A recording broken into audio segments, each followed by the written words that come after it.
ನಮಸ್ತೆ ವೀಕ್ಷಕರೇ, ಶುಭೋದಯ. ಜಾತಕ ಫಲ ಕಾರ್ಯಕ್ರಮಕ್ಕೆ ಸ್ವಾಗತ. ನಾನು ಪ್ರಗತಿ ಜೈರಾಮ್. ಇವತ್ತಿನ ಜಾತಕ ಫಲ ಕಾರ್ಯಕ್ರಮದಲ್ಲಿ ಈ ದಿನದ ವಿಶೇಷತೆಯ ಜೊತೆಗೆ 12 ರಾಶಿಗಳ ಫಲಾಫಲ ಹೇಗಿದೆ ಅಂತ ನೋಡೋಣ. ಹಾಗೆ ನೀವು ಕಳುಹಿಸಿರುವಂತ ಸಂದೇಶಗಳತ್ತ ಸಹ ಗಮನ ಹರಿಸಲಾಗುತ್ತೆ. ಮೊದಲಿಗೆ ಪ್ರಾಜ್ಞರಾದ ಶ್ರೀಕಂಠ ಶಾಸ್ತ್ರಿಗಳನ್ನ ಕಾರ್ಯಕ್ರಮಕ್ಕೆ ಸ್ವಾಗತಿಸೋಣ. ಶಾಸ್ತ್ರಿಗಳೇ ನಮಸ್ಕಾರ, ಕಾರ್ಯಕ್ರಮಕ್ಕೆ ಸ್ವಾಗತ. ನಮಸ್ಕಾರಗಳು. ಶಾಸ್ತ್ರಿಗಳೇ, ಮೊದಲಿಗೆ ಈ ದಿನದ ವಿಶೇಷತೆಯ ಬಗ್ಗೆ ತಿಳಿಸ್ಕೊಡಿ. ಶ್ರೀ ಗುರುಭ್ಯೋ ನಮಃ. ಹರಿ ಓಂ. ಮೂರ್ತಿತ್ವೇ ಪರಿಕಲ್ಪಿತ ಶಶಿಭೃತೌ ವೃತ್ಮ ಪುನರ್ಜನ್ಮನ ಮಾತ್ಮೇತ್ಯಾತ್ಮವಿದಾಂ ಕೃತುಶ್ಚ ಯಜತಾಂ ಭರತ ಅಮರಜ್ಯೋತಿಷಾಂ ಲೋಕಾನಾಂ ಪ್ರಳಯೋದ್ಭವ ಸ್ಥಿತಿ ವಿಭಶ್ಚಾನೇಕಧಾ ಯಶ್ರಿತೌ ವಾಚನ್ನ ಸದತಾ ತ್ವನೇಕ ಕಿರಣ ತ್ರೈಲೋಕ್ಯ ದೀಪೋರ್ವಿಃ. ಸಮಸ್ತ ವೀಕ್ಷಕರಿಗೆ ಶುಭೋದಯ, ಶುಭ ಬೆಳಗು. ಈ ದಿನದ ಸಂದೇಶಗಳನ್ನು ಪರಿಶೀಲಿಸುವ ಪೂರ್ವದಲ್ಲಿ ಹೊತ್ತಿನ ಪಂಚಾಂಗವನ್ನು ಗಮನಿಸಿಕೊಳ್ಳೋಣ. ಶ್ರೀ ವಿಶ್ವಾವಸುನಾಮ ಸಂವತ್ಸರ, ಉತ್ತರಾಯಣ, ವಸಂತ ಋತು, ವೈಶಾಖ ಮಾಸ, ಕೃಷ್ಣ ಪಕ್ಷವಾಗಿದೆ. ಈ ದಿವಸ ಗುರುವಾರವಾಗಿರ್ತಕ್ಕಂಥದ್ದು. ತೃತೀಯ ತಿಥಿ, ಜ್ಯೇಷ್ಠ ನಕ್ಷತ್ರ. ಈ ದಿವಸ ಗುರುವಾರವಾಗಿದೆ. ಗುರುವಾರದ ದಿವಸ ಸಾಮಾನ್ಯವಾಗಿ ಏನು ಮಾಡಿದರೆ ಉತ್ಕೃಷ್ಟವಾದ ಫಲ ನಾವು ಪಡಿಬಹುದು, ಶ್ರೇಷ್ಠವಾದ ಫಲವನ್ನು ಪಡಿಬಹುದು ಅಂತಂದರೆ ಅನ್ನದಾನ ಮಾಡಬೇಕಂತೆ. ಅಥವಾ ಹಸುವಿಗೆ ಗ್ರಾಸವನ್ನು, ನಾವು ಏನು ಆಹಾರ ತಗೊಳ್ತೀವೋ ಅದನ್ನು ಹಸುವಿಗೆ ತಿನ್ನಿಸಿದ್ರೆ ಅದು ಕೂಡ ಅತ್ಯುತ್ಕೃಷ್ಟವಾದ ಒಂದು ಫಲ, ನಮಗೆ ಪುಣ್ಯ ಪ್ರಾಪ್ತಿಗೆ ಒಂದು ಮಾರ್ಗವಾಗುತ್ತೆ ಅನ್ನೋದನ್ನು ಹೇಳಿದೆ. ವೇದಗಳಲ್ಲಂತೂ ಅನ್ನದಾನ ನಮಗೆ ಗೊತ್ತೇ ಇದೆ. ಅನ್ನದಾನಂ ಪರಂ ದಾನಂ ಅಂತ ಹೇಳುತ್ತಲ್ಲ, ಅದಕ್ಕಿಂತಲೂ ಒಂದು ಉತ್ಕೃಷ್ಟವಾದ ಮಾತಿದೆ. ಅನ್ನಂ ಪ್ರಾಣೋ ಮನುಷ್ಯಾಣಾಂ ಅನ್ನದಃ ಪ್ರಾಣದೋ ಭವೇತ್ ಅಂತ ಒಂದು ಮಾತಿದೆ. ಅನ್ನದಾನ ಅಂತಕ್ಕಂಥದ್ದು ಪ್ರಾಣದಾನ ಅಂತ ಅನ್ನಿಸ್ಕೊಂಡಿದೆ, ಪ್ರಾಣವೇ ಆಗಿದೆ ಅಂತ. ಹೀಗಾಗಿ ನೀವು ಅನ್ನದಾನ ಮಾಡ್ತಾ ಇದ್ದೀರಾ ಅಂದರೆ ಪ್ರಾಣದಾನ ಮಾಡ್ತಾ ಇದ್ದೀರಾ ಅಂತ ಅರ್ಥ. ಮನುಷ್ಯನಿಗೆ ಪ್ರಾಣವೇ, ಅನ್ನವೇ ಪ್ರಾಣ. ಅನ್ನದಿಂದಲೇ ಮನುಷ್ಯ ಬದುಕಿದಾನಲ್ವ. ಹೀಗಾಗಿ ಯಾವುದು ಅವನಿಗೆ ಪ್ರಾಣಶಕ್ತಿ ಆಗಿದೆಯೋ ಅದನ್ನು ನೀವು ದಾನ ಮಾಡಬಹುದು ಒಂದು ಅನ್ನದಾನದಿಂದ. ತನ್ಮೂಲಕ ಪ್ರಾಣವನ್ನೇ ದಾನ ಮಾಡಿದ ಹಾಗಾಗತ್ತೆ ಅನ್ನೋದನ್ನು ವೇದಗಳೇ ಹೇಳುತ್ತೆ. ತಸ್ಮಾದ್ ಅನ್ನಂ ವಿಶೇಷೇಣ ದಾತುಮಿಚ್ಛತಿ ಮಾನವ ಅಂತ. ಹಾಗಾಗಿ ಮನುಷ್ಯರ ಲೋಕದಲ್ಲಿ ಈ ದಾನ, ಅದರಲ್ಲೂ ಅನ್ನದಾನಕ್ಕೆ ಅಷ್ಟು ಉತ್ಕೃಷ್ಟವಾಗಿದೆ. ಯಾವುದೋ ಒಂದು ಸಮಾರಂಭ ಸಭೆಗಳನ್ನು ಮಾಡಿ ನಾವು ಮನೆಯಲ್ಲಿ ಒಂದು ಸಣ್ಣ ಸತ್ಯನಾರಾಯಣ ಸ್ವಾಮಿ ಪೂಜೆ ಮಾಡಿ ಯಾರನ್ನು 4 ಜನರಿಗೆ ಕರೆದು ಊಟ ಹಾಕಬಾರ್ದ ನಾವು? ಎಷ್ಟು ಪಾಪ ಜನರ ಮನಸ್ಸಲ್ಲಿ ಈ ತುಡಿತಾ ಇರುತ್ತೆ. ಅದು ಬೇಕು. ವರ್ಷಕ್ಕೊಂದು ಸಲವೋ 6 ತಿಂಗಳಿಗೆ ಒಂದು ಸಲ ಇಂಥದ್ದೊಂದು ಇಲ್ಲದೇ ಇರತಕ್ಕಂಥವ್ರಿಗೆ ಕರೆದ ಕೊಟ್ಟರೆ ಇನ್ನೂ ಉತ್ಕೃಷ್ಟವಾಗಿದೆ. ಯಾರು ಹಸಿವಾಗಿದ್ದಾರೋ, ಯಾರಿಗೆ ಹಸಿವಾಗಿದೆಯೋ ಅಂಥವರಿಗೆ ಅಕ್ಷರಶಃ ಹಸಿವಿನಿಂದ ಬಳಲ್ತಾ ಇರತಕ್ಕಂಥವ್ರಿಗೆ ಅನ್ನ ಕೊಟ್ಬಿಟ್ರಂಥದ್ದು ಅದು ನಿಜವಾದ ಪ್ರಾಣದಾನ ಅಂತ ಹೇಳಿದೆ. ಹೀಗಾಗಿ ಈ ಒಂದು ಗುರುವಾರ ಅಂಥ ಒಂದು ಸಾಧ್ಯತೆ ನಿಮಗಾದರೆ ಅನ್ನದಾನ ಮಾಡ್ತಕ್ಕಂಥದ್ದು, ಯಾವುದೋ ಅನಾಥಾಶ್ರಮಕ್ಕೋ ಅಥವಾ ಇನ್ಯಾವುದೋ ಬಡವರಿಗೆ ಹಬ್ಬಲಿ ಅಂಥವರಿಗೆ ಕೊಡ್ತಕ್ಕಂಥ ದಾನ ನೋಡಿ, ನಿಮಗೆ ಪುಣ್ಯ ಸಂಚಯನಕ್ಕೆ ಅದು ತುಂಬ ಉತ್ಕೃಷ್ಟವಾದ ಮಾರ್ಗವಾಗಿದೆ. ಆ ರೀತಿಯಲ್ಲಿ ಗುರುವಾರ ಸಂಪನ್ನವಾಗಿ. ಸರಿ ಶಾಸ್ತ್ರಿಗಳೇ, ಈ ದಿನದ ವಿಶೇಷತೆಯ ಜೊತೆಗೆ ಅನ್ನದಾನದ ಮಹತ್ವದ ಬಗ್ಗೆ ಸಾಕಷ್ಟು ಮಾಹಿತಿಯನ್ನು ತಿಳಿಸ್ಕೊಟ್ರಿ. ಈಗ ಸಂದೇಶಗಳನ್ನು ನೋಡ್ತಾ ಹೋಗೋಣ.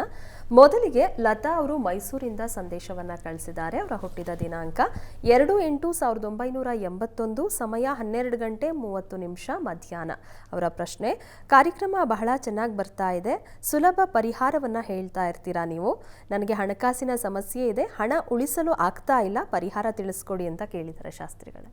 ಲತಾ ಅವರ ಪ್ರಶ್ನೆ ಅದು ಹಣಕಾಸಿಗೆ ಸಂಬಂಧಿಸಿದೆ ಅಲ್ವಾ? ಹಣಕಾಸಿನ ಸಮಸ್ಯೆಯನ್ನು ಬಳಲ್ತಾ ಇದ್ದಾರೆ ಪಾಪ. ಜಾತಕ ನೋಡೋಣ. ನೋಡಿ, ತಮ್ಮದು ತುಲಾ ಲಗ್ನವಾಗಿದೆ. ಲಗ್ನದಿಂದ ಧನಾಧಿಪತಿಯಾಗಿರ್ತಕ್ಕಂತಹ ಕುಜ ನಿಮ್ಮ ಜಾತಕದಲ್ಲಿ ಶತ್ರುಕ್ಷೇತ್ರದಲ್ಲಿದ್ದಾನೆ. ದ್ವಿಕ್ಷೇತ್ರೇ ಅಲ್ಪಂ ಅಂತ ಶಾಸ್ತ್ರವಾಣಿ. ಶತ್ರುಕ್ಷೇತ್ರದಲ್ಲಿ ಯಾವ ಅಧಿಪತಿ ಇದ್ದಾನೋ ಆ ಅಧಿಪತಿ ಅಷ್ಟು ಫಲವನ್ನು ಕಡಿಮೆ ಮಾಡ್ತಾನೆ. ಸ್ವಲ್ಪ ಮಟ್ಟಿಗೆ ಹಣಕ್ಕಾಗಿ ಪರದಾಡಬೇಕಾದ ಪರಿಸ್ಥಿತಿಯನ್ನು ತೋರ್ತಾ ಇದ್ದಾನೆ. ಮತ್ತು ಈಗ ರಾಹು ದಶೆಯಲ್ಲಿ ರಾಹು ಭುಕ್ತಿ ನಡೀತಾ ಇದೆ. ತಮಗೆ ರಾಹು ಇರತಕ್ಕಂಥದ್ದು ತಮ್ಮ ಜಾತಕದಲ್ಲಿ ಕರ್ಮಸ್ಥಾನದಲ್ಲಿ, ಅದು ಚಂದ್ರಕ್ಷೇತ್ರದಲ್ಲಿ ಸ್ವಲ್ಪ ತೊಡಕನ್ನು ಸೂಚಿಸ್ತಾ ಇದೆ. ಹೀಗಾಗಿ ನೋಡಿ, ಹಣಕಾಸಿನ ಈಗ ಇರತಕ್ಕಂತಹ ಪರಿಸ್ಥಿತಿ ಮತ್ತು ದಶಾಕಾಲ ಅದು ಬಹಳ ಮುಖ್ಯ ಅಲ್ಲ. ಯಾವ ಸಮಯ, ಯಾವ ಗ್ರಹ ಸಮಯದಲ್ಲಿ ಇದ್ದೀರಾ ನೀವು ಅನ್ನೋದು ಬಹಳ ಮುಖ್ಯವಾಗುತ್ತೆ. ಹೀಗಾಗಿ ಈಗ ನಿಮಗೆ ಹಣ ತಂದು ಕೊಡ್ತಕ್ಕಂಥದ್ದು ಯಾರಪ್ಪ ಅಂದರೆ ದುರ್ಗೆ. ಅಲ್ಲಿ ಇದೆಯಲ್ಲ ಸಪ್ತಶತಿಯಲ್ಲಿ, ಯಾದೇವಿ ಸರ್ವಭೂತೇಷು ಲಕ್ಷ್ಮೀ ರೂಪೇಣ ಸಂಸ್ಥಿತ ನಮಸ್ತಸ್ಯೈ ನಮಸ್ತಸ್ಯೈ ನಮಸ್ತಸ್ಯೈ ನಮೋ ನಮಃ. ಈ ಮಂತ್ರವನ್ನು ಪ್ರತಿ ದಿವಸ 108 ಬಾರಿ ಹೇಳ್ಕೊಳ್ಳಿ. ಇದ್ರ ಜೊತೆಗೆ ಸಾಧ್ಯವಾದರೆ ನೀವು ಕನಕಧಾರಾ ಸ್ತೋತ್ರ ಅಂತ ಒಂದು ಬಹಳ ವಿಶೇಷವಾದ ಸ್ತೋತ್ರ ಇದೆ, ಶಂಕರ ಭಗವತ್ಪಾದರು ರಚನೆ ಮಾಡಿರ್ತಕ್ಕಂಥದ್ದು. ಅದನ್ನು ಪ್ರತಿ ದಿವಸ ನೀವು ಅದನ್ನು ಪಾರಾಯಣ ಹೇಳ್ಕೊಳ್ಳಿ, ಆ ಸ್ತೋತ್ರವನ್ನು ಹೇಳ್ಕೊಳ್ಳಿ. ಇವೆರಡೂ ನಿಮಗೆ ಹಣದ ದಾರಿಯನ್ನು ತೋರಿಸಿಕೊಡುತ್ತೆ. ಕಷ್ಟದಿಂದ ಹೊರಗೆ ಬರ್ತೀರಾ, ಆತಂಕ ಮಾಡ್ಕೋಬೇಡಿ. ಸ್ವಲ್ಪ ಕಾಲದಲ್ಲಿ ಇದರಿಂದ ಹೊರ ಬರ್ತೀರಾ. ಮತ್ತು ಮುಂದೆ ನಿಮಗೆ ಗುರುವಿನ ಕಾಲ ಪ್ರಾರಂಭವಾಗುತ್ತೆ. ಧನಕಾರಕನೇ ಆಗಿದ್ದಾನೆ ಗುರು, ಅನುಕೂಲ ಆಗುತ್ತೆ, ಯೋಚನೆ ಮಾಡಬೇಡಿ. ನಿಮಗೆ ನಿಮ್ಮ ರಾಶಿಗೆ ಈಗ ವಸ್ತುತಃ ಗುರುಬಲ ಬಂದುಬಿಟ್ಟಿದೆ. ಗುರುಬಲ ಬಂದ್ರೇ ಸಾಕು, ಒಂದು ಮಾರ್ಗ ಸಿಗುತ್ತೆ ಅಂತ. ಈ ಆರಾಧನೆಗಳಿಂದ ಮತ್ತಷ್ಟು ದಾರಿ ಸುಲಭ ಆಗುತ್ತೆ, ಯೋಚನೆ ಮಾಡಬೇಡಿ. ಒಳ್ಳೆಯದಾಗಲಿ. ಸರಿ ಶಾಸ್ತ್ರಿಗಳೇ, ಇನ್ನು ವೀಣಾ ಅವರು ಹುಬ್ಬಳ್ಳಿಯಿಂದ ಸಂದೇಶವನ್ನು ಕಳಿಸಿದ್ದಾರೆ. ಅವರ ಹುಟ್ಟಿದ ದಿನಾಂಕ 12/12/1977, ಸಮಯ 7:30 ಬೆಳಗ್ಗೆ. ಅವರ ಪ್ರಶ್ನೆ, ಆರೋಗ್ಯ ಸಮಸ್ಯೆ ಇದೆ, ಪರಿಹಾರ ತಿಳಿಸಿ ಅಂತ ಕೇಳಿದ್ದಾರೆ ಶಾಸ್ತ್ರಿಗಳು. ವೀಣಾ ಅವರ ಪ್ರಶ್ನೆ ಅದು ಆರೋಗ್ಯಕ್ಕೆ ಸಂಬಂಧಿಸಿದೆ ಅಲ್ವಾ? ಜಾತಕವನ್ನು ನೋಡೋಣ. ನೋಡಿ, ತಮ್ಮದು ಧನುರ್ ಲಗ್ನವಾಗಿದೆ. ಲಗ್ನದ ಅಧಿಪತಿ ಸಪ್ತಮ ಸ್ಥಾನದಲ್ಲಿ ಲಗ್ನವನ್ನು ನೋಡ್ತಾನೆ. ಹೋರಾ ಸ್ವಾಮಿ ಗುರುಜ್ಞ ವೀಕ್ಷಿತ ಯುತಾನಾನ್ಯಶ್ಚ ವೀರ್ಯೋತ್ಕಟ ಭವತಿ ಅಂತ. ಆ ಮಾತು ನಿಮಗೆ ಅನ್ವಯ ಆಗುತ್ತೆ. ತುಂಬ ಚೆನ್ನಾಗಿ ಬುಧನೂ ಇದ್ದಾನೆ. ಲಗ್ನದಲ್ಲಿ ಬುಧ ಇರತಕ್ಕಂಥದ್ದು, ಲಗ್ನವನ್ನು ಗುರು ನೋಡ್ತಕ್ಕಂಥದ್ದು, ಎರಡೂ ತುಂಬ ಒಳ್ಳೆಯದು. ಪ್ರಸ್ತುತ ನಿಮಗೆ ನಡೀತಾ ಇರತಕ್ಕಂಥದ್ದು ರಾಹು ದಶೆಯಲ್ಲಿ ಈಗ ತಮಗೆ ಬುಧನ ಒಂದು ಕಾಲ ನಡೀತಾ ಇದೆ. ಈಗ ಅಟ್ ಪ್ರೆಸೆಂಟ್ ಬುಧನಿಗೆ ಸ್ವಲ್ಪ ವೀಕ್ನೆಸ್ ಇದೆ. ಹೀಗಾಗಿ ನೀವು ಒಂದು ಬುಧ ಕವಚವನ್ನು ಹೇಳ್ಕೊಳ್ತಕ್ಕಂಥದ್ದು ತುಂಬ ಅನುಕೂಲ ಆಗುತ್ತೆ, ಸರಿ ಹೋಗುತ್ತೆ, ಆತಂಕ ಬೇಡ. ಬುಧ ಕವಚ ಜೊತೆಗೆ ನಿಮಗೆ ಸಾಧ್ಯವಾದರೆ ಒಂದು ಧನ್ವಂತರಿ ಹವನ ಮಾಡಿಸಿದ್ರೆ ತುಂಬ ಒಳ್ಳೆಯದು. ಈ ರಾಹು ಮತ್ತು ಬುಧ ಇವರಿಬ್ಬರ ದಶಾನಾಥ ಭುಕ್ತಿನಾಥ ಸ್ವಲ್ಪ ವ್ಯಗ್ರರಾಗಿರೋದ್ರಿಂದಾಗಿ ಈ ಧನ್ವಂತರಿ ಉಪಾಸನೆ ತುಂಬ ಒಳ್ಳೆಯದು. ಧನ್ವಂತರಿ ಮಂತ್ರವನ್ನು ಹೇಳ್ಕೊಳ್ಬಹುದು. ಧನ್ವಂತರಿ ಹವನ ಮಾಡಿಸಿದ್ರೆ ತುಂಬ ಒಳ್ಳೆಯದು. ಅದರ ರಕ್ಷೆ ಧಾರಣೆ ಮಾಡಿದ್ರೆ ಶೀಘ್ರದಲ್ಲಿ ಪರಿಹಾರ ಆಗಿಬಿಡುತ್ತೆ ಅಂತ ಇದೆ. ಶಾಸ್ತ್ರ ಮಾತು ಸಾಮಾನ್ಯವಾಗಿ ಸುಳ್ಳಾಗಲ್ಲ. ಹೀಗಾಗಿ ಅದಕ್ಕೆ ಶ್ರದ್ಧೆಯಿಂದ ಮಾಡಿದ್ರೆ ಅನುಕೂಲ ಆಗುತ್ತೆ. ಪ್ರಯತ್ನ ಮಾಡಿ, ಒಳ್ಳೆಯದಾಗಲಿ. ಸರಿ ಶಾಸ್ತ್ರಿಗಳೇ, ಇನ್ನು ರೋಹನ್ ಅವರು ದಾವಣಗೆರೆಯಿಂದ ಸಂದೇಶವನ್ನು ಕಳಿಸಿದ್ದಾರೆ. ಅವರ ಹುಟ್ಟಿದ ದಿನಾಂಕ 3/9/2002, ಸಮಯ 8:05 ರಾತ್ರಿ. ಅವರ ಪ್ರಶ್ನೆ, ಕೆಲಸದ ಬಗ್ಗೆ ತಿಳಿಸಿ ಅಂತ ಕೇಳಿದ್ದಾರೆ ಶಾಸ್ತ್ರಿಗಳೇ. ರೋಹನ್ ಅವರ ಪ್ರಶ್ನೆ ಅದು ವೃತ್ತಿಗೆ ಸಂಬಂಧಿಸಿದೆ ಅಲ್ವಾ? ಕೆಲಸದ ಬಗ್ಗೆ ತಿಳಿಸಿ ಅಂತ. ಜಾತಕ ನೋಡೋಣ. ನೋಡಿ, ತಮ್ಮ ಜಾತಕವನ್ನು ಗಮನಿಸಿದ್ರೆ ಇದು ಮೀನ ಲಗ್ನವಾಗಿದೆ. ಲಗ್ನದಿಂದ ಕರ್ಮಾಧಿಪತಿ ಗುರು ನಿಮ್ಮ ಜಾತಕದಲ್ಲಿ ಉಚ್ಚ ಸ್ಥಾನದಲ್ಲಿದ್ದಾನೆ, ಅದು ಪಂಚಮ ಕ್ಷೇತ್ರದಲ್ಲಿ. ಮಹೇಶ ಸಚಿವೋ ಸುತಸ್ಥೆ ಧೀಮಾನ್ ಗುರವು ಅಂತ ಒಂದು ಮಾತನ್ನು ಹೇಳುತ್ತೆ ಶಾಸ್ತ್ರ. ಪಂಚಮದಲ್ಲಿದ್ದರೆ ಅತ್ಯುತ್ಕೃಷ್ಟವಾದ ಬುದ್ಧಿಶಾಲಿಗಳಾಗಿರ್ತಾರೆ, ಬಹಳ ಗ್ರಹಣ ಶಕ್ತಿ ಚೆನ್ನಾಗಿರುತ್ತೆ, ಏನನ್ನೂ ಸಾಧಿಸ್ತಕ್ಕಂಥ ಶಕ್ತಿ, ಮತ್ತು ಆತ ಲಾಭವನ್ನು ವೀಕ್ಷಣೆ ಮಾಡ್ತಾನೆ. ಒಳ್ಳೆಯದು. ಕರ್ಮಾಧಿಪತಿ ಲಾಭ ನೋಡಿದ್ರೆ ನೀವು ಮಾಡುವಂಥ ಎಲ್ಲ ಕೆಲಸಗಳಿಗೂ ಲಾಭ ಬರ್ತದೆ ಅಂತ ಅರ್ಥ. ತುಂಬ ಚೆನ್ನಾಗಿದೆ. ಪ್ರಸ್ತುತ ನಿಮಗೆ ಶನಿ ದಶೆಯಲ್ಲಿ ಗುರು ಭುಕ್ತಿಯೇ ನಡೀತಾ ಇದೆ. ನೋಡಿ, ಶಾಸ್ತ್ರದಲ್ಲಿ ಒಂದು ಮಾತಿದೆ, ಸ್ವಾಂ ದಶಾಮುಪಗತಾನ್ ಸ್ವಫಲಪ್ರದಾಸ್ಯುಹು ಅಂತ ಒಂದು ಮಾತನ್ನು ಹೇಳುತ್ತೆ. ಹೋರಾಶಾಸ್ತ್ರದ ಮಾತು, ವರಾಹಮಿರ್ ಮಾತು ಸುಳ್ಳಾಗೋದಿಲ್ಲ. ಆಯಾ ದಶಾಭುಕ್ತಿ ಕಾಲ ಬಂದಾಗ ಅದರ ಫಲ ಅಂತ. ಈಗ ಗುರು ಭುಕ್ತಿ ನಡೀತಾ ಇರೋದು, ಗುರು ಚೆನ್ನಾಗಿರ್ತಕ್ಕಂಥದ್ದು. ಅಟ್ ಪ್ರೆಸೆಂಟ್ ಈಗಲೂ ಗುರು ಗೋಚಾರದಲ್ಲೂ ಚೆನ್ನಾಗಿರೋದು. ಇದೆಲ್ಲ ತುಂಬ ಚೆನ್ನಾಗಿದೆ ಇವರೇ. ನಿಮಗೆ ಅನುಕೂಲಕರವಾದ ಕಾಲ ಇದು. ಪ್ರಯತ್ನ ಮಾಡಿ, ಪ್ರಯತ್ನಕ್ಕೆ ಫಲ ಸಿಗುತ್ತೆ. ಒಳ್ಳೆಯದಾಗಲಿ. ಸರಿ ಶಾಸ್ತ್ರಿಗಳೇ, ಇನ್ನು ರಚನಾ ಅವರು ಪುತ್ತೂರಿಂದ ಸಂದೇಶವನ್ನು ಕಳಿಸಿದ್ದಾರೆ. ಅವರ ಹುಟ್ಟಿದ ದಿನಾಂಕ 26/7/2001, ಸಮಯ 5:50 ಸಂಜೆ. ಅವರ ಪ್ರಶ್ನೆ, ವಿದೇಶದಲ್ಲಿ ಕೆಲಸದ ಬಗ್ಗೆ ತಿಳಿಸ್ಕೊಡಿ ಅಂತ ಕೇಳಿದ್ದಾರೆ ಶಾಸ್ತ್ರಿಗಳು. ರಚನಾ ಅವರ ಪ್ರಶ್ನೆ, ವಿದೇಶದಲ್ಲಿ ಕೆಲಸ ಸಿಗುತ್ತಾ ಅಂತ ಕೇಳಿದ್ದಾರಲ್ವಾ? ಜಾತಕವನ್ನು ನೋಡೋಣ. ನೋಡಿ, ತಮ್ಮ ಜಾತಕವನ್ನು ಗಮನಿಸಿದ್ರೆ ತಮ್ಮದು ಧನುರ್ ಲಗ್ನ. ಲಗ್ನದಿಂದ ಕರ್ಮಾಧಿಪತಿ ಬುಧ ನಿಮ್ಮ ಜಾತಕದಲ್ಲಿ ತುಂಬ ಚೆನ್ನಾಗಿದ್ದಾನೆ. ಅದು ದ್ವಿಸ್ವಭಾವ ರಾಶಿಯಲ್ಲಿರ್ತಕ್ಕಂಥದ್ದು. ನೋಡಿ, ನೀವು ವಿದೇಶಕ್ಕೆ ಹೋಗಲಿಕ್ಕೆ ಯೋಗ್ಯವಾದ ಜಾತಕವಾಗಿದೆ ಇದು. ನೀವು ಪ್ರಯತ್ನ ಮಾಡಿದ್ರೆ ಪ್ರಯತ್ನಕ್ಕೆ ವಿಶೇಷವಾದ ಫಲ ಸಿಕ್ಕೇ ಬಿಡುತ್ತೆ. ಪ್ರಸ್ತುತ ಕಾಲವನ್ನು ನೋಡಿದ್ರೆ ತಮಗೆ ಗುರುದಶೆಯಲ್ಲಿ ಗುರು ಭುಕ್ತಿಯೇ ನಡೀತಾ ಇದೆ. ಗುರುವು ಕೂಡ ತುಂಬ ಅನುಕೂಲಕರ ಸ್ಥಾನದಲ್ಲಿರ್ತಕ್ಕಂಥದ್ದು. ಉಚ್ಚಾಭಿಲಾಷಿಯಾಗಿದ್ದಾನೆ. ಹೀಗಾಗಿ ಉಚ್ಚಾಭಿಲಾಷಣ ಪ್ರೋಕ್ತ ಸರ್ವತ್ರ ಶುಭದಾಯಕ ಅಂತ ಒಂದು ಮಾತಿದೆ. ಹೀಗಾಗಿ ಗ್ರಹಗಳು ಒಳ್ಳೊಳ್ಳೆಯ ಸ್ಥಾನದಲ್ಲಿ ಇದ್ದುಬಿಟ್ರೆ ಸಾಕು, ಯಾವ್ಯಾವ ಯೋಗ ಬೇಕೋ, ನೀವು ಸಂಕಲ್ಪ ಮಾಡ್ತಿರೋ, ನೀವು ಅಪೇಕ್ಷೆ ಮಾಡ್ತಿರೋ ಅದೆಲ್ಲ ಈಡೇರಿಬಿಡುತ್ತೆ ಅಂತ ಅರ್ಥ. ಅದಕ್ಕೆ ಆ ಗ್ರಹದ ಟೈಮ್ ಇರಬೇಕು, ಈಗಿದೆ. ಹೀಗಾಗಿ ನೀವು ವಿದೇಶಕ್ಕೆ ಪ್ರಯತ್ನ ಮಾಡಿ, ಅನುಕೂಲ ಆಗುತ್ತೆ. ಯೋಚನೆ ಮಾಡೋದೇ ಬೇಡ. ಒಳ್ಳೆಯದಾಗಲಿ. ಸರಿ ಶಾಸ್ತ್ರಿಗಳೇ, ಇನ್ನು ಪ್ರಹ್ಲಾದ್ ಅವರು ಅವರ ಮಗನ ಬಗ್ಗೆ ಸಂದೇಶವನ್ನು ಕಳಿಸಿದ್ದಾರೆ. ಬಳ್ಳಾರಿಯಿಂದ ಸಂದೇಶ ಕಳಿಸಿದ್ದಾರೆ. ಅವರ ಹುಟ್ಟಿದ ದಿನಾಂಕ 13/5/1995, ಸಮಯ 12:10 ಮಧ್ಯಾಹ್ನ. ಅವರ ಪ್ರಶ್ನೆ, ಮದುವೆ ಬಗ್ಗೆ ತಿಳಿಸಿ ಅಂತ ಕೇಳಿದ್ದಾರೆ ಶಾಸ್ತ್ರಿಗಳ. ಪ್ರಹ್ಲಾದ್ ಅವರ ಪ್ರಶ್ನೆ ಅವರ ಮಗನ ಕುರಿತಾಗಿ, ಅದು ವಿವಾಹಕ್ಕೆ ಸಂಬಂಧಿಸಿದ ಪ್ರಶ್ನೆ ಕೇಳಿದ್ದಾರೆ. ಜಾತಕ ನೋಡೋಣ. ನೋಡಿ, ಈ ಜಾತಕವನ್ನು ಗಮನಿಸಿದ್ರೆ ಇದು ಕರ್ಕಟಕ ಲಗ್ನ. ಲಗ್ನದಿಂದ ಸಪ್ತಮಾಧಿಪತಿ ಶನೈಶ್ಚರ ಅಷ್ಟಮದಲ್ಲಿದ್ದಾನೆ. ಅದು ಮೂಲ ತ್ರಿಕೋಣ ಸ್ಥಾನ. ಪಾಪೋಪಿ ಸ್ವಗೃಹಂ ಗತಃ ಶುಭಕರಃ ಅಂತ ಒಂದು ಮಾತಿದೆ. ಪಾಪಗ್ರಹ ಶನೈಶ್ಚರ ಅದು ಅವನದೇ ಮನೆಯಲ್ಲಿ ಇರುವಾಗ ಅದು ದುಸ್ಥಾನವೇ ಆಗಿದ್ದರೂ ತೊಂದರೆ ಇಲ್ಲ ಅಂತ ಶಾಸ್ತ್ರದಲ್ಲಿ ಬಲವಾದ ಮಾತಿದೆ. ಇದನ್ನು ನಾವು ನಚ್ಕೊಳ್ಬೇಕಾಗತ್ತೆ. ಹೀಗಾಗಿ ಆತಂಕ ಬೇಡ. ಪ್ರಸ್ತುತ ಈಗ ದಶೆ ಕಾಲ ಟೈಮ್ ಯಾವುದು ನಡೀತಾ ಇದೆ ಅಂದರೆ ಗುರುದಶೆಯಲ್ಲಿ ಇವರಿಗೆ ಚಂದ್ರನ ಭುಕ್ತಿ ನಡೀತಾ ಇದೆ. ನೋಡಿ, ಈಗ ಒಳ್ಳೆಯ ಕಾಲ. ನನಗನ್ಸುತ್ತೆ ಮುಂದಿನ 2026 ಮೇ ತಿಂಗಳ ಒಳಗೆ ಖಂಡಿತ ಅನುಕೂಲ ಆಗುತ್ತೆ, ಯೋಚನೆ ಬೇಡ. ಶನೈಶ್ಚರನಿಗೆ ಕುಜ ದೃಷ್ಟಿ ಇದೆ. ಹೀಗಾಗಿ ಒಂದು ಕುಜಗ್ರಹ ಶಾಂತಿ ಒಂದು ಮಾಡಿಸಿದ್ರೆ, ಕುಜ ದ್ವಿತೀಯದಲ್ಲಿದ್ದಾನೆ, ಅದು ಕುಜದೋಷವೂ ಹೌದು. ಈ ಲಗ್ನಕ್ಕೆ ಅಷ್ಟು ಮಾರಕವಲ್ಲ, ಆದರೆ ಕುಜನ ದೃಷ್ಟಿ ಕ್ರೂರ ದೃಕ್ ಅಂತ ಅವನಿಗೆ ಹೆಸರು. ಅವನ ನೋಟವೇ ಸ್ವಲ್ಪ ತೊಂದರೆ ಅಂತ. ಹೀಗಾಗಿ ಆ ತೊಂದರೆಯಿಂದ ಬಿಡಿಸ್ಕೊಳ್ಳೋದು ಒಳ್ಳೆಯದು. ಹೀಗಾಗಿ ಕುಜ ಶಾಂತಿ ಇದನ್ನು ಮಾಡಿಸಿ, ಅನುಕೂಲ ಆಗುತ್ತೆ, ಯೋಚನೆ ಮಾಡಬೇಡಿ, ಒಳ್ಳೆಯದಾಗಲಿ. ಶಾಸ್ತ್ರಿಗಳೇ, ಈ ದಿನ 12 ರಾಶಿಗಳ ಫಲಾಫಲ ಯಾವ ರೀತಿಯಾಗಿದೆ? 12 ರಾಶಿಗಳ ಫಲಾಫಲ ತಿಳಿಯುವ ಮುನ್ನ ಇವತ್ತಿನ ಗ್ರಹ ಸ್ಥಿತಿಯನ್ನು ಗಮನಿಸಿಕೊಳ್ಳೋದಾದರೆ, ಮೇಷರಾಶಿಯಲ್ಲಿ ಬುಧ ಇರತಕ್ಕಂಥದ್ದು, ವೃಷಭ ರಾಶಿಯಲ್ಲಿ ರವಿ, ಮಿಥುನ ರಾಶಿಯಲ್ಲಿ ಗುರುವಿನ ಜೊತೆಗೆ ದಿವಸ ಮಾಂದ್ಯವುದಿಯಾಗಿದೆ. ಕರ್ಕಟಕ ರಾಶಿಯಲ್ಲಿ ಕುಜ ಇರತಕ್ಕಂಥದ್ದು, ಕನ್ಯಾ ರಾಶಿಯಲ್ಲಿ ಕೇತು, ವೃಶ್ಚಿಕ ರಾಶಿಯಲ್ಲಿ ಚಂದ್ರ, ಮೀನ ರಾಶಿಯಲ್ಲಿ ಅಲ್ಲಿ ಶನೈಶ್ಚರ ಮತ್ತು ಶುಕ್ರ ರಾಹು ಯುತಿಗಳನ್ನು ನೋಡ್ತಾ ಇದ್ದೀವಿ. ಹೀಗಿರುವಾಗ 12 ರಾಶಿಗಳ ಫಲಾಫಲ ತಿಳಿತಾ ಹೋಗೋಣ. ಮೊದಲಿಗೆ ಮೇಷರಾಶಿ. ಮೇಷರಾಶಿಯವರಿಗೆ ದಿವಸ ಸ್ವಲ್ಪ ಭಯದ ವಾತಾವರಣ ಇರುತ್ತೆ. ಸಹೋದರಲ್ಲಿ ಸ್ವಲ್ಪ ಮನಸ್ತಾಪಗಳು, ಭಿನ್ನಾಭಿಪ್ರಾಯಗಳು ಬರೋ ಸಾಧ್ಯತೆ ಇರುತ್ತೆ. ಸ್ವಲ್ಪ ಆ ವಿಚಾರದಲ್ಲಿ ಹುಷಾರಾಗಿರಿ. ಸ್ವಲ್ಪ ರವಿ ದ್ವಿತೀಯದಲ್ಲಿದ್ದರೆ ಸ್ವಲ್ಪ ಕಣ್ಣಿಗೆ ಬಾಧಗಳು ಬರುವ ಲಕ್ಷಣ ಹೇಳುತ್ತೆ ಶಾಸ್ತ್ರ. ಹೀಗಾಗಿ ಸ್ವಲ್ಪ ಹುಷಾರು, ಕಣ್ಣಿನ ವಿಚಾರದಲ್ಲಿ ಎಚ್ಚರಿಕೆ ಬೇಕು. ಸ್ತ್ರೀಯರಿಗೆ ಸ್ವಲ್ಪ ಒತ್ತಡ, ಮಾನಸಿಕವಾಗಿ ಸ್ವಲ್ಪ ಅಸಮಾಧಾನ, ಒಂದು ರೀತಿ ಸ್ವಲ್ಪ ಈ ದಿವಸ ಕ್ಲಿಷ್ಟವಾಗಿದೆ. ತೀರಾ ಅಂತಲ್ಲ, ಹೀಗೆ ಏನೋ ಒಂದು ಅಸಮಾಧಾನ ನಿಮ್ಮನ್ನು ಕಾಡುತ್ತೆ ಈ ದಿವಸ. ಹೀಗಾಗಿ ಈ ದಿವಸ ಅಮ್ಮನವರ ಸನ್ನಿಧಾನದಲ್ಲಿ ಒಂದು ಅಭಿಷೇಕ ಮಾಡಿಸಿ. ಇನ್ನು ವೃಷಭ ರಾಶಿ.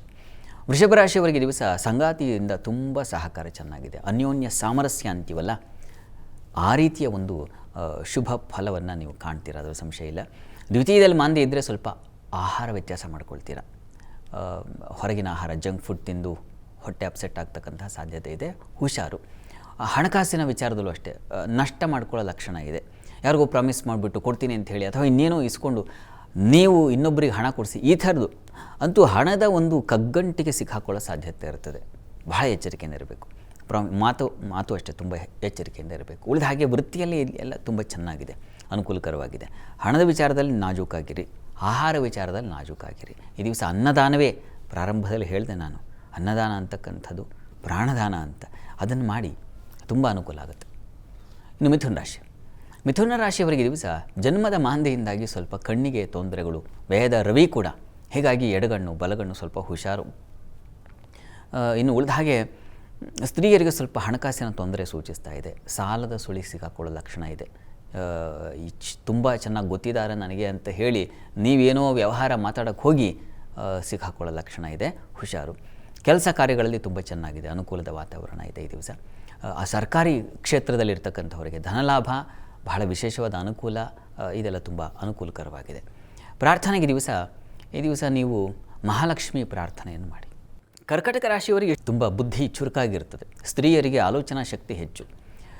ಜೊತೆಗೆ ಈ ದಿವಸ ಒಂದು ವಿಶೇಷ ಗುರುತರ ಜವಾಬ್ದಾರಿ, ಅಂದರೆ ವಿಶೇಷವಾದ ಜವಾಬ್ದಾರಿ ನಿಮ್ಮ ಮೇಲೆ ಬೀಳುತ್ತೆ, ಅದನ್ನು ನಿಭಾಯಿಸ್ತೀರ ಕೂಡ ನೀವು, ಅಂಥದ್ದು ಒಂದು ಲಕ್ಷಣ ಚೆನ್ನಾಗಿದೆ. ವಿದೇಶ ವಹಿವಾಟಿನ ಲಾಭ ಚೆನ್ನಾಗಿರ್ತದೆ. ಸಿಹಿ ಪದಾರ್ಥದ ವ್ಯಾಪಾರಿಗಳಿಗೆ ತುಂಬ ಲಾಭದಾಯಕವಾಗಿದೆ. ಹಿರಿಯರಿಂದ ಮಾರ್ಗದರ್ಶನ ಸಿಗುತ್ತೆ. ವೃತ್ತಿಯಲ್ಲೂ ನಿಮಗೆ ಬಹಳ ವಿಶೇಷವಾದ ಅಧಿಕಾರದ ಬಲ, ಇವುಗಳೆಲ್ಲ ಸಿಗುವ ಸಾಧ್ಯತೆ ಚೆನ್ನಾಗಿದೆ ಈ ದಿವಸ, ತುಂಬ ಚೆನ್ನಾಗಿದೆ. ನಿಮಗೆ ಯಾವುದೇ ಸಣ್ಣ ಪುಟ್ಟ ಕಿರಿಕಿರಿ ಕೂಡ ಅಷ್ಟೇನು ಕಾಣ್ತಾ ಇಲ್ಲ. ಪ್ರಾರ್ಥನೆಗೆ ಇಷ್ಟ ದೇವತಾ ಆರಾಧನೆ ಮಾಡಿ. ಸಿಂಹರಾಶಿಯವರಿಗೆ ನೋಡಿ, ನಿಮ್ಮ ರಾಶಿಯಿಂದ ಲಾಭದಲ್ಲಿರ್ತಕ್ಕಂತಹ ಗುರುವಿನಿಂದಾಗಿ, ಕರ್ಮಸ್ಥಾನದ ರವಿಯಿಂದಾಗಿ ವೃತ್ತಿಯಲ್ಲಿ ಬಹಳ ವಿಶೇಷವಾದ ಅನುಕೂಲಗಳು ಉಂಟಾಗುತ್ತೆ. ಈ ಸಿಹಿ ಪದಾರ್ಥದ ವ್ಯಾಪಾರದಲ್ಲಿ ಬಹಳ ವಿಶೇಷವಾದ ಲಾಭ ಗಳಿಕೆಗೆ ಅವಕಾಶಗಳಿದ್ದಾವೆ. ನಿಮ್ಮ ರಾಶಿಯಿಂದ ಚತುರ್ಥದ ಚಂದ್ರ, ಅದು ಕೃಷಿಕರಿಗೆ ಬಹಳ ವಿಶೇಷವಾದ ಅನುಕೂಲವನ್ನು ತಂದುಕೊಡುತ್ತೆ. ಹಾಲು ಹೈನು ವ್ಯಾಪಾರಿಗಳಿಗೆ, ನೀರಿನ ಸಮೃದ್ಧಿ ಕೂಡ, ನೀರಿನ ಕ್ಷೇತ್ರಗಳಲ್ಲಿ ಕೆಲಸ ಮಾಡೋರಿಗೆ ಬಹಳ ವಿಶೇಷವಾದ ಅನುಕೂಲ ಸೂಚಿಸ್ತಾ ಇದೆ. ತುಂಬ ಚೆನ್ನಾಗಿದೆ ಈ ದಿವಸ, ಇಷ್ಟ ದೇವತಾ ಆರಾಧನೆ ಮಾಡಿ. ಇನ್ನು ಕನ್ಯಾ ರಾಶಿ. ಕನ್ಯಾ ರಾಶಿಯವರಿಗೆ ದಿವಸ ವೃತ್ತಿಯಲ್ಲಿ ಸ್ವಲ್ಪ ಕಿರಿಕಿರಿ ಇದೆ. ಜವಾಬ್ದಾರಿಯನ್ನು ಕೊಟ್ಟಿರ್ತಾರೆ, ಆ ಜವಾಬ್ದಾರಿ ನಿಭಾಯಿಸೋಕ್ಕಾಗದೆ ನೀವು ಎಡವು ಬಿಡ್ತಕ್ಕಂತಹ ಸಾಧ್ಯತೆ ಅಥವಾ ಏನೋ ಒಂದು ಆರೋಪ ಹೊತ್ಕೊಳ್ತಕ್ಕಂತಹ ಸಾಧ್ಯತೆಯನ್ನು ಸೂಚಿಸ್ತಾ ಇದೆ. ಕನ್ಯಾ ರಾಶಿಯವರು ಸ್ವಲ್ಪ ಹುಷಾರಾಗಿರಿ ವೃತ್ತಿಯಲ್ಲಿ. ಉಳಿದ ಹಾಗೆ ವೃತ್ತಿಯಲ್ಲಿ ಈ ಸಹೋದರ ಸಹಕಾರ ತುಂಬ ಚೆನ್ನಾಗಿದೆ. ಸೇವಕರು, ಸಹಾಯಕರು ಇವರಿಂದ ತುಂಬ ಅನುಕೂಲಕರವಾಗಿದೆ. ಬಹಳ ಧೈರ್ಯ ಮತ್ತು ಸಾಹಸ ಕಾರ್ಯಗಳಿಂದಾಗಿ ಹಣ ಗಳಿಸೋದು, ಜಯ ಗಳಿಸೋದು ಈ ಒಂದು ಲಕ್ಷಣ ಕೂಡ ಇದೆ. ತುಂಬ ಚೆನ್ನಾಗಿದೆ. ಪ್ರಾರ್ಥನೆಗೆ ಗಣಪತಿ ಸನ್ನಿಧಾನಕ್ಕೆ ಹೋಗಿ ಬನ್ನಿ, ಒಂದು ಸೇವೆ ಮಾಡಿಸಿ. ಶಾಸ್ತ್ರಿಗಳೇ, ಇನ್ನುಳಿದ 6 ರಾಶಿಗಳ ಫಲಾಫಲ ಇವತ್ತು ಯಾವ ರೀತಿಯಾಗಿದೆ? ಇನ್ನು ತುಲಾರಾಶಿಯವರಿಗೆ ದಿವಸ ನೋಡಿ, ನಿಮ್ಮ ರಾಶಿಯಿಂದ ಕರ್ಮಾಧಿಪತಿ ಚಂದ್ರ ದ್ವಿತೀಯದಲ್ಲಿದ್ದಾಗ ಉತ್ಕೃಷ್ಟವಾದ ಧನ ಸಮೃದ್ಧಿ ವೃತ್ತಿಯಲ್ಲಿ, ಸುಗ್ರಾಸ ಭೋಜನ, ಮನೆಯಲ್ಲಿ ಕುಟುಂಬದಲ್ಲಿ ಹಿತವಾದ ವಾತಾವರಣ, ಆತ್ಮೀಯರ ಜೊತೆಗೆ, ಉತ್ತಮರ ಜೊತೆಗೆ ಒಳ್ಳೆಯ ಒಡನಾಟ, ಇದೆಲ್ಲ ತುಂಬ ಚೆನ್ನಾಗಿದೆ. ಸೊ ನಿಮಗೆ ಮನೆಯಲ್ಲಂತೂ ಸ್ತ್ರೀಯರಿಗಂತೂ ಬಹಳ ಮನಸ್ಸಿಗೆ ಸಮಾಧಾನ ಸಿಗ್ತಕ್ಕಂತಹ ಸಾಧ್ಯತೆ. ತಂದೆ ಮಕ್ಕಳು ಸ್ವಲ್ಪ ಮನಸ್ತಾಪಗಳು ಬರೋ ಲಕ್ಷಣ ಇದೆ. ನರಸಿಂಹ ಪ್ರಾರ್ಥನೆ ಮಾಡ್ಕೊಳ್ಳಿ. ಇನ್ನು ವೃಶ್ಚಿಕ ರಾಶಿಯವರಿಗೆ ದಿವಸ ಸಂಗಾತಿಯ ಸಹಕಾರ ತುಂಬ ಚೆನ್ನಾಗಿರ್ತದೆ. ದೈವಾನುಕೂಲ ತುಂಬ ಚೆನ್ನಾಗಿದೆ. ಯಾವುದೋ ಒಂದು ಧರ್ಮಕ್ಷೇತ್ರ ದರ್ಶನ ಅಥವಾ ಇನ್ಯಾವುದೋ ಒಂದು ಸಂಘ, ಉತ್ತಮ ಕಾರ್ಯಗಳಲ್ಲಿ ನೀವು ಭಾಗಿಯಾಗ್ತಕ್ಕಂಥದ್ದು ಇಂಥ ಲಕ್ಷಣ ಇದೆ. ವೃತ್ತಿಯಲ್ಲೂ ತುಂಬ ಅನುಕೂಲಕರವಾಗಿದೆ. ಆದರೆ ಹಣಕಾಸಿಗೆ ಸಂಬಂಧಿಸಿದಾಗೆ ಒಂದು ವ್ಯೂಹಕ್ಕೆ ಸಿಕ್ಕಾಕೊಳ್ಳೋ ಸಾಧ್ಯತೆ ಇದೆ. ಬಹಳ ಎಚ್ಚರಿಕೆಯಿಂದ ಇರಬೇಕು ಹಣದ ವಿಚಾರದಲ್ಲಿ. ಪ್ರಾರ್ಥನೆಗೆ ದಿವಸ ಕೃಷ್ಣ ಪ್ರಾರ್ಥನೆ ಮಾಡ್ಕೊಳ್ಳಿ. ಇನ್ನು ಧನುರಾಶಿಯವರಿಗೆ ದಿವಸ ನೋಡಿ, ನಿಮ್ಮ ರಾಶಿಯಿಂದ ವ್ಯಯದಲ್ಲಿ ಚಂದ್ರನಿದ್ದಾಗ ಸ್ವಲ್ಪ ಸ್ತ್ರೀಯರಿಗೆ ಅಲೆದಾಟ ಹೆಚ್ಚಾಗುತ್ತೆ. ಹಣಕಾಸಿನ ಖರ್ಚು ಜಾಸ್ತಿ ಆಗುತ್ತೆ. ಅನಗತ್ಯ ವಸ್ತುಗಳನ್ನು ಖರೀದಿ ಮಾಡ್ತಕ್ಕಂಥದ್ದು, ಶಾಪಿಂಗ್ ಅಂತ ಹೋಗ್ಬಿಟ್ರೆ ಮುಗ್ದೇ ಹೋಯ್ತು, ಎಷ್ಟು ದುಡ್ಡು ಖರ್ಚಾಯಿತು, ಆಮೇಲೆ ಪ್ರಜ್ಞೆ ಬರುತ್ತೆ. ಅಂಥದ್ದು ಒಂದು ಲಕ್ಷಣ ಇದೆ. ಹುಷಾರು ಧನುರಾಶಿಯವರು. ಈ ದಿವಸ ಸಂಗಾತಿಯಲ್ಲೂ ಅಷ್ಟೇ ಮನಸ್ತಾಪಗಳು, ಭಿನ್ನಾಭಿಪ್ರಾಯಗಳು ಬರ್ತಕ್ಕಂತಹ ಸಾಧ್ಯತೆ ಸೂಚಿಸ್ತಾ ಇದೆ. ಸ್ವಲ್ಪ ಎಚ್ಚರವಾಗಿರಿ. ವ್ಯಾಪಾರ ವಹಿವಾಟಿನಲ್ಲೂ ಕೂಡ ಮೋಸ ಹೋಗೋ ಸಾಧ್ಯತೆ ಇದೆ. ಎಚ್ಚರವಾಗಿರಿ. ವೃತ್ತಿಯಲ್ಲಿ ಮಾತ್ರ ಅನುಕೂಲ ಇದೆ. ಬೌದ್ಧಿಕ ಬಲ ಚೆನ್ನಾಗಿದೆ. ಹೀಗಾಗಿ ತೊಂದರೆಗಳಿಲ್ಲ. ಪ್ರಾರ್ಥನೆಗೆ ಲಕ್ಷ್ಮೀನಾರಾಯಣರು ಪ್ರಾರ್ಥನೆ ಮಾಡಿ. ಇನ್ನು ಮಕರ ರಾಶಿಯವರಿಗೆ ದಿವಸ ವೃತ್ತಿಯಲ್ಲಿ ಹೆಚ್ಚಿನ ಅನುಕೂಲ ಕಾಣಲಿಕ್ಕೆ ಅವಕಾಶಗಳಿದ್ದಾವೆ. ಈ ಕಲಾವಿದರಿಗೆ ತುಂಬ ಚೆನ್ನಾಗಿದೆ. ಹಾಲು ಹೈನು ವ್ಯಾಪಾರಿಗಳಿಗೆ ಲಾಭದಾಯಕವಾಗಿದೆ.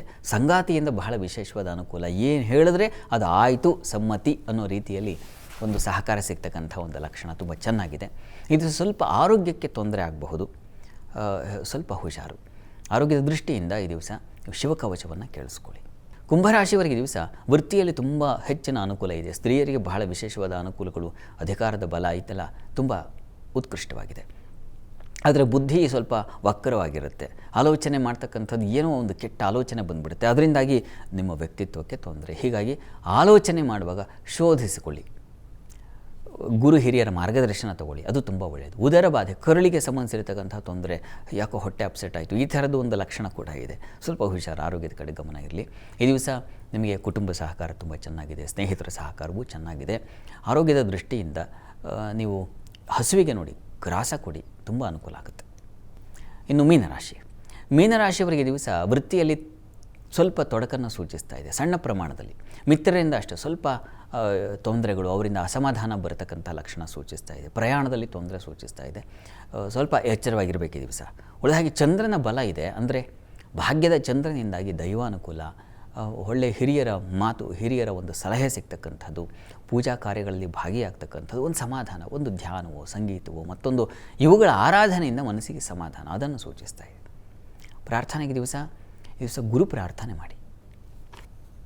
ಈ ದಿವಸ 12 ರಾಶಿಗಳವರು, ರಾಶಿ ಗೊತ್ತಿಲ್ಲ ಅಂತಕ್ಕಂಥವ್ರು ಹೇಳಬಹುದಾದ ಮಂತ್ರ ಓಂ ಶಿವಪ್ರಿಯಾಯ ನಮಃ. ಈ ಮಂತ್ರ ಹೇಳ್ಕೊಳ್ಳಿ, ಮನಸ್ಸಿಗೆ ಸಮಾಧಾನ ಆಗುತ್ತೆ. ಸರಿ ಶಾಸ್ತ್ರಿಗಳೇ, ಇವತ್ತಿನ ಸಂಚಿಕೆಯಲ್ಲಿ ಈ ದಿನದ ವಿಶೇಷತೆಯ ಜೊತೆಗೆ 12 ರಾಶಿಗಳ ಫಲಾಫಲದ ಬಗ್ಗೆ ಮಾಹಿತಿ ತಿಳಿಸ್ಕೊಟ್ರಿ. ಹಾಗೆ ಸಂದೇಶ ಕಳಿಸಿದಂತಹ ನಮ್ಮ ವೀಕ್ಷಕರಿಗೆ ಸಲಹೆ, ಸೂಚನೆ, ಪರಿಹಾರಗಳನ್ನು ಸೂಚಿಸಿದ್ರಿ. ಧನ್ಯವಾದಗಳು. ಸರ್ವೇ ಜನಾಃ ಸುಖಿನೋ ಭವಂತು, ಸಮಸ್ತ ಸನ್ಮಂಗಳಾನಿ ಭವಂತು. ಎಲ್ಲರಿಗೂ ಶುಭವಾಗಲಿ. ವೀಕ್ಷಕರೇ, ಇದಾಗಿತ್ತು ಇವತ್ತಿನ ಜಾತಕ ಫಲ ಕಾರ್ಯಕ್ರಮ. ನೇರ ದಿಟ್ಟ ನಿರಂತರ ಸುದ್ದಿಗಾಗಿ ನೋಡ್ತಾ ಇರಿ ಏಷ್ಯಾ ನೆಟ್ ಸುವರ್ಣ ನ್ಯೂಸ್.